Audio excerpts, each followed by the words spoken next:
Assalamualaikum warahmatullahi wabarakatuh. Saya Nisrina Nabilah dari 18Tel2 Akademi Teknik Telekomunikasi Jakarta.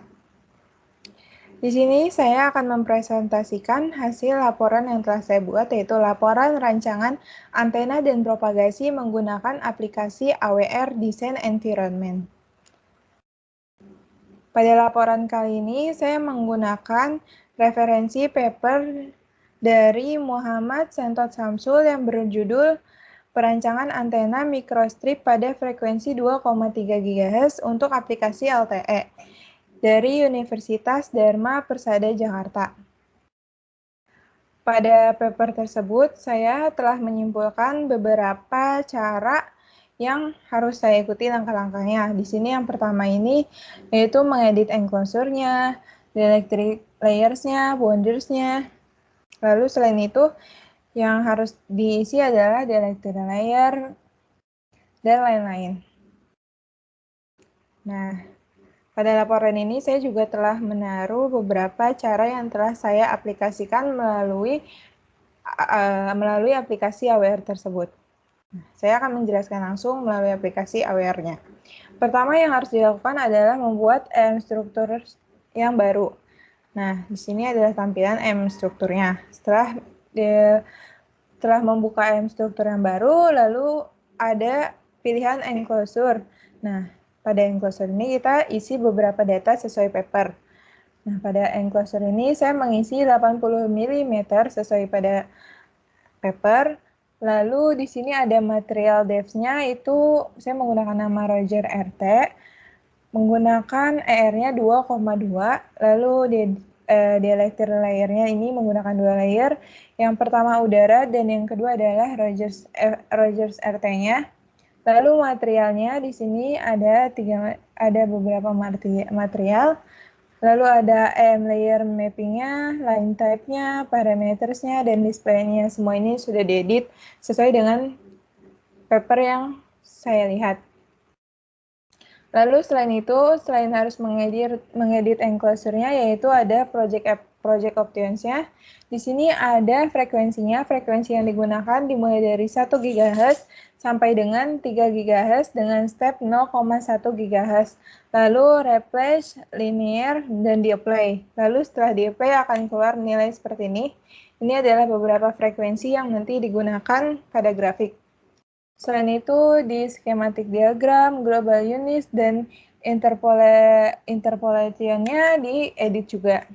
Nah, setelah mengedit semuanya, lalu bisa pilih pilihan draw. Karena kita menggunakan page persegi, saya di sini menggunakan 2 page persegi, yaitu page persegi sebelum dimodifikasi dengan page persegi setelah dimodifikasi sesuai dengan paper. Di sini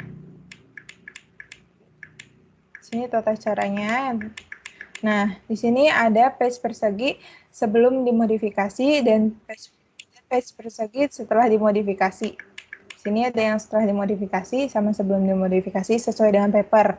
Lalu pada saat sebelum dimodifikasi, bentuknya adalah seperti ini. Ini yang telah saya lakukan. Sedangkan setelah dimodifikasi bentuknya akan seperti ini. Apa perbedaannya? Perbedaannya ada kotak yang memotong bagian dalamnya. Nah, hasil dari sebelum dimodifikasi kita mendapatkan hasil seperti ini grafiknya. Nah, seperti ini grafik yang sebelum dimodifikasi.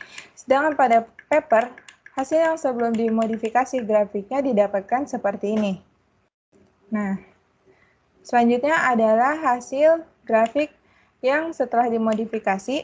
Yang saya lakukan adalah seperti ini.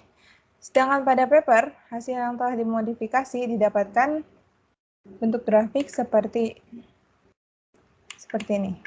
Nah, seperti ini. Selanjutnya saya akan menjelaskan mengapa hasil grafik yang saya lakukan berbeda dengan hasil grafik pada paper.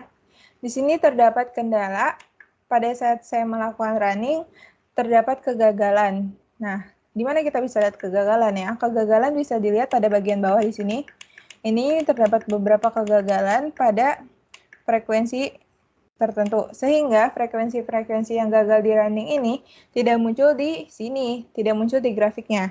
Nah, jadi panjang grafiknya ini tidak sama panjangnya dengan panjang grafik pada paper. Nah, sini bisa kita lihat pada paper mengalami 2 gelombang karena semuanya berhasil di running, sedangkan saya hanya mengalami 1 karena tidak semuanya berhasil di running. Nah, di sini. Lalu pada saat setelah dimodifikasi,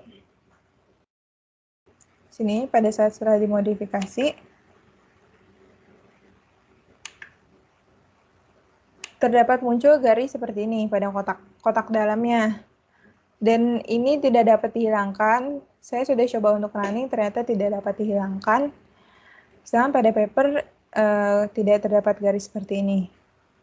Perbedaan hanya pada bentuk banyaknya gelombang grafik dan pada garis ini. Sisanya yang saya jalankan pada aplikasi AWR dengan paper sama.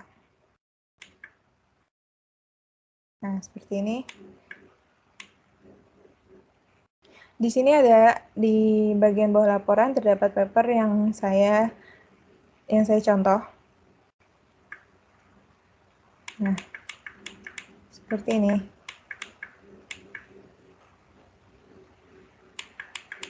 Selain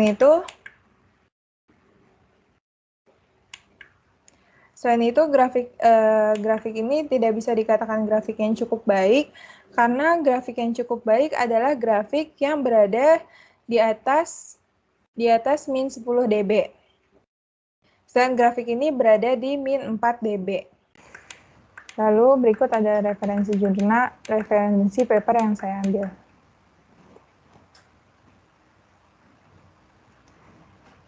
Sekian, terima kasih presentasi dari saya. Mohon maaf jika ada salah kata dan kekurangan. Terima kasih. Wassalamualaikum warahmatullahi wabarakatuh.